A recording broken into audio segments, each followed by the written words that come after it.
Why? Why is it so hard to persuade people, especially to persuade a lot of people at once? Well, I think it is because humans possess sophisticated cognitive mechanisms of open vigilance, or mechanisms that we've also called mechanisms of epistemic vigilance. So how do these mechanisms work? Well, when we're told or when we read something, the first thing we do is we check the plausibility of the content given our priors, given what we already believe, given what we already know. So for instance, if Joan tells you you should buy this phone, the first thing you will do without even thinking about it is looking at whether that belief is coherent with what you believe. So if she's recommending an iPhone and you hate everything Apple, for instance, then you will think that she's wrong. That is the default reaction. Anything that someone tells us that doesn't fit with our priors, that doesn't fit with our beliefs, our intuition is to think it is false. Fortunately, we have cognitive mechanisms that can allow us to overcome this initial rejection and to accept communicated information, even if it clashes with our beliefs. So even if something that might seem surprising or implausible, under some condition, you will change your mind and accept it. And so, what are the cues that you might look at to decide to accept something you would have initially rejected? Well, you look at whether the source is well informed. So in the example we have, does Joan have personal experience with the phone that she's recommending? Is the source competent? Is Joan someone who knows a lot about smartphones? Does the source have your best interests at heart?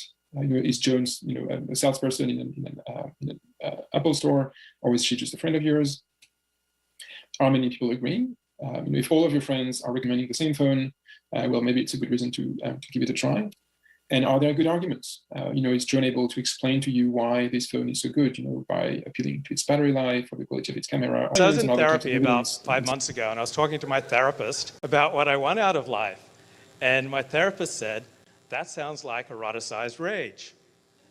And oh, that's Hayley Rivers. I did date one porn star. That was after she left the industry. And I remember I was talking to a friend.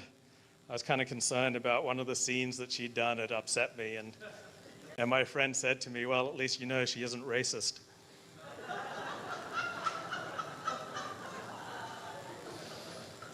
And it was about a couple of years ago. I was looking for a little solace one evening on the internet. And, I found one of her videos. That's a really sick feeling. Like, she's a really sweet girl. And so I was in therapy a few months ago.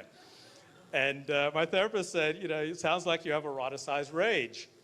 And I'd never heard of the term eroticized rage in such a industry. And other people said, you think you might hate women? Because how else could someone immerse himself in the sex industry unless you really enjoyed the degradation of women? And I thought these comments were just, silly, and I just totally dismissed them. But I found it was hard to date nice Jewish girls while you're writing on the sex industry.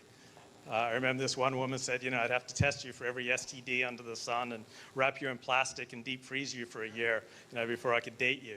So in 2007, I quit writing on the sex industry and thought, I'll just go back to writing on Orthodox Judaism. Because they're similar, like they're these distinct subcultures, like highly suspicious of outsiders, think the outside world is there to get them. And to me, it made perfect sense to write simultaneously about pornographers and Orthodox rabbis who are sexual predators.